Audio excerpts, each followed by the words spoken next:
Welcome to disaster view. आज मेरे पास topic है सोलर इक्लिप्स और लूनार इक्लिप्स। सोलर इक्लिप्स का मतलब होता है सूर्य ग्रहण और लूनार इक्लिप्स का मतलब होता है चंद्र ग्रहण। ये थोड़ा सा हम हिंदी में डाल दिए ताकि कुछ हिंदी वाले बच्चे भी देखिए अच्छा से और समझे इस चीज़ को। अब देखिए, ये सारा लूनार इक्लिप्स और सोलर इक्लिप्स, ये सारा घटना घटता है सूर्य और चंद्रमा के चक्कर के कारण। तो अब थोड़ा समझते हैं कि चंद्रमा को जो है सो 5 भाग में बांटा गया इसके शेप एंड साइज को लेकर। तो पहला है न्यू मून। न्यू मून का मतलब होता है अमावस्या, और क्रिसेंट मून, हाफ मून, दिवस मून, फुल मून। ये सब है मून का साइज।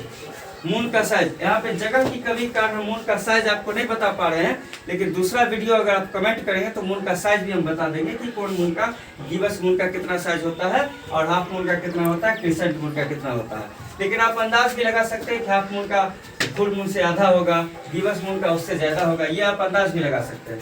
अब देखिए, न्यू मून से फुल मून जाने के क्रम को एक फेज में बांटा गया है। इस फेज को कहते हैं वैक्सिंग फेज ऑफ मून।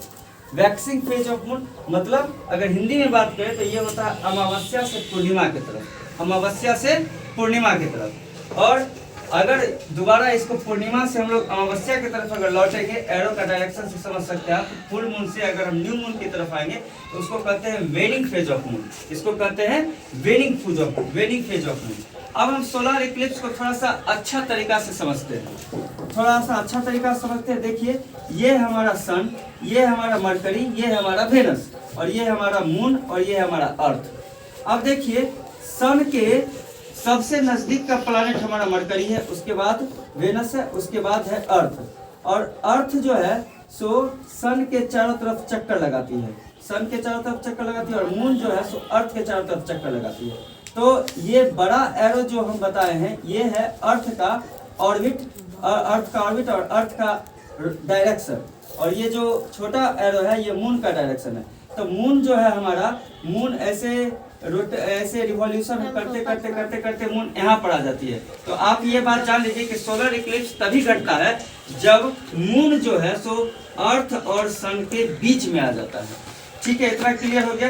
तो मून यहाँ पे आता है तो ये सन का जो लाइट यहाँ से आता है, और मून जो है, मून सन के लाइट के आगे आ जाता है, जिससे पृथ्वी के कुछ पोर्शन में छाया हो जाता है। और यही छाया जो होता है, यही जो हो जाता है, वहाँ पे पृथ्वी के कुछ पोर्शन में हमारा सूर्य ग्रहण लग जाता है, यानी इसको सोलर इक्लिप्स कहते हैं। और जनरली जो है सो सूर्य ग्रहण लगभग 50 किलोमीटर के एरिया में लगता है, 50 किलोमीटर स्क्वायर के एरिया में लगता है। ठीक है। अब एक बात और समझ लीजिए कि कुछ बच्चों का ये क्वेश्चन था कि सर, ये मून आगे में आ जाने के कारण तो सोलर इक्लिप्स आता है, तो फिर हमारा वेनस और मरकरी भी तो आगे आता है, फिर क्यों नहीं ये सूर्य ग्रहण होता है? इस बात को समझिए, हम कैमरा के बहुत नजदीक जा रहे हैं। अगर हम कैमरा को ऐसे ढक दिए, अभी ढक दिए तो आपको पार्शियली बोर्ड दिख रहा होगा, अगर इसको पूरे ढक दिए तो आपको बोर्ड नहीं दिख रहा होगा। तो अगर नजदीक हम आ गए तो इसका मतलब है कि हम मून जो है सो धरती के नजदीक है। समझ लीजिए इसको कि कैमरा, मान लीजिए कैमरा अर्थ है और ये मेरा हैंड जो है सो मून है, तो ये मून तो अर्थ से ज़्यादा नज़दीक होता है, जबकि वेनस और मरकरी इससे दूर होता है। तो अगर आपके आँख के बहुत ज़्यादा दूर अगर कोई वस्तु रहे तो अब ज़्यादा ढक नहीं सकता है वो, और बहुत नज़दीक होगा तो ढक देगा। ऐसे अगर मेरे सामने रहेगा तो हमको ये नहीं दिख सकता है मेरे आँख के आगे, लेकिन यही ज़्यादा दूर रहेगा तो हमें आगे भी दिख सकता है। यही घटना घटती है इसके कारण। ठीक है, तो ये बात समझिए कि ये हमारा मून है, और मून बीच में आ जाने के कारण क्या होता है कि हमारा सोलर इक्लिप्स होता है। तब थोड़ा सा समझिए बात को कि ये अर्थ का डायरेक्शन इधर है और मून का डायरेक्शन ये है। तो बीच में यहाँ पर जो घटना घट रहा है, यहाँ पर जो घटना घट रहा है ये वाला, तो अब देखिए अर्थ ऊपर चल जा रहा है, मून इधर नीचे चल जा रहा है। ये तो हमेशा रिवॉल्यूशन होते ही रहता है। तो ये जो होता है कुछ बहुत कम देर के लिए, तो ये कम से कम 7 या 8 मिनट में सारा घटना घट जाता है। कौन? Solar Eclipse. अब आते हैं हम लोग लूनार इक्लिप्स के बारे में। लूनार इक्लिप्स सेम चीज, सन और अर्थ और मून। अब देखिए हमारा जो ये अर्थ है और मून है, तो सन और मून के बीच अगर अर्थ आ गया तो लूनार इक्लिप्स होता है। तो अब इसका डायरेक्शन तो पहले समझ ही चुके हैं, अर्थ का डायरेक्शन ये है और मून का डायरेक्शन ये है।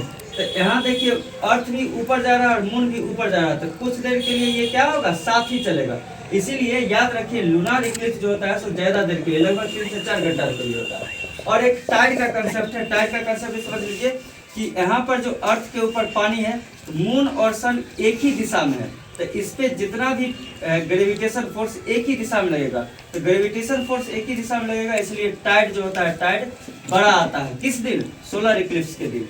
अब यहाँ पर आइए, यहाँ पर जो अर्थ के तरफ पानी है तो मून अपने तरफ अपना ग्रेविटेशन से मून अपनी तरफ खींचेगा और सन अपना ग्रेविटेशन से अपने तरफ खींचेगा, तो क्या होगा कि पानी मतलब जैव का त्यों रहेगा, इसलिए इस दिन टाइड छोटा होता है। और ये जो लूनार इक्लिप्स जो होता है फुल मून के दिन आता है। एक और कंसेप्ट है हमारा अम्बरा और पेनुम्बरा। तो आप देखिए सन के आगे अगर मून आ जाता है तो मतलब शैडो का भी दो प्रकार होता है, एक होता है डार्क शैडो, एक होता है पार्शियली शैडो। तो डार्क शैडो जो पड़ेगा, डार्क शैडो जहाँ पर बिल्कुल नहीं दिख पाता है, तो वो होता है हमारा अम्बरा। और पेनुम्बरा होता है जो पार्शियली शैडो होता है। पार्शियली शैडो होता है वो होता है हमारा लेस डार्कनेस, वो होता है पेनुम्बरा। और ये आई होप कि आप ये सारा चीज समझ गए होंगे। और नेक्स्ट वीडियो में आपको ये कंसेप्ट बताएंगे और लीनियर कंसेप्ट बताएंगे।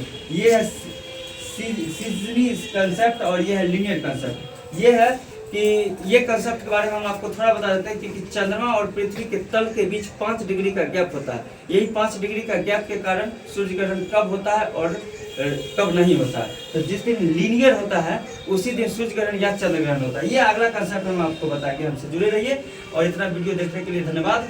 और आगे चैनल को सब्सक्राइब कीजिए और कुछ कमेंट कीजिए अगला वीडियो में क्या चीज़ पे बनाऊँ। Thank you.